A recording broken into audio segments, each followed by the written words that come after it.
For today's video, kakaibang lechon ang gagawin natin ngayong araw dahil susubukan natin magluto ng boneless lechon pata ng baboy. Kung nag-crave ka nga ng lechon ngayon, pwede mong gawin to dahil bukod sa masarap, budget friendly pa. Kaya kung gusto nyong matutunan kung paano gawin to, panoorin yung buong video at simulan na natin. Ang gagamitin pala natin is pata harap. Unang ginawa natin dyan is binoneless lang natin siya. Kaya kung gagawin nyo to, tsatsagain nyo talaga kasi medyo mahirap yung pagboboneless ng pata. So kailangan nyo lang dahan-dahanin niya mga kabrader hanggang ma-expose yung buto at kapag umabot ka na dun sa knuckles niya, pwede mo nang putulin yan. Bale, dalawa pala yung nagawa nating boneless pata at habang ginagawa nga namin yan, nire-ready ni kabrader G yung ating paglulutuan. So bale yung pata natin, naglagay lang tayo dyan ng asin, paminta, bawang, sibuyas at isang pirasong tanglad. At para hindi mahulog yung mga nilagay natin pampalasa, bali tinahilang natin yung dulo ng pata bago natin tuhugin. Medyo nahirapan lang kami sa pagtutuhog dahil nga hindi namin maipasok dun sa knuckle. So ginawa natin dyan,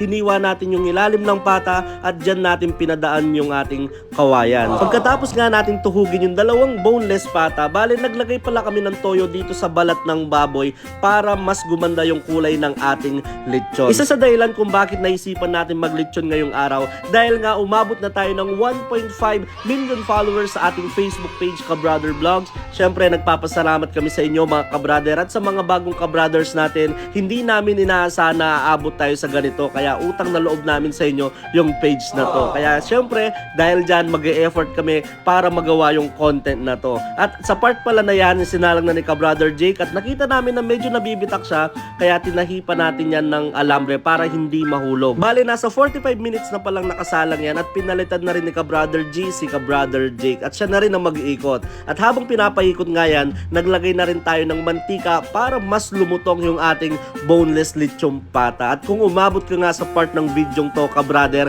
pag-i-comment naman kung tagasan ka para alam namin kung saan umabot yung video. At yan, nasa mahigit 2 oras na yan mga Kabrother. Sobrang bango niyan at nakikita namin dito na sobrang lutong din ng ating nagawang lechon. At syempre, hindi na natin patatagalin yan. Hinango na natin yan at magti-taste test na tayo. Ayun no, sobrang solid yan mga Kabrother at sobrang lutong. Na-surprise nga kami sa kinalabasan ng ating lechon dahil sobrang perfect talaga. Syempre, magti-taste test na tayo. First bite, yun no, grabe.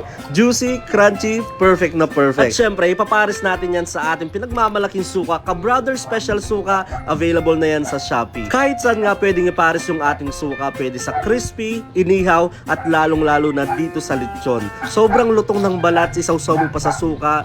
Perfect na perfect. Talagang mapaparami talaga ang kain nyo. Hindi ko nga napigilan dyan dahil medyo nakarami tayo ng pagkain ng balat. At syempre, si Kabrother G na rin ang magti-taste test. You know?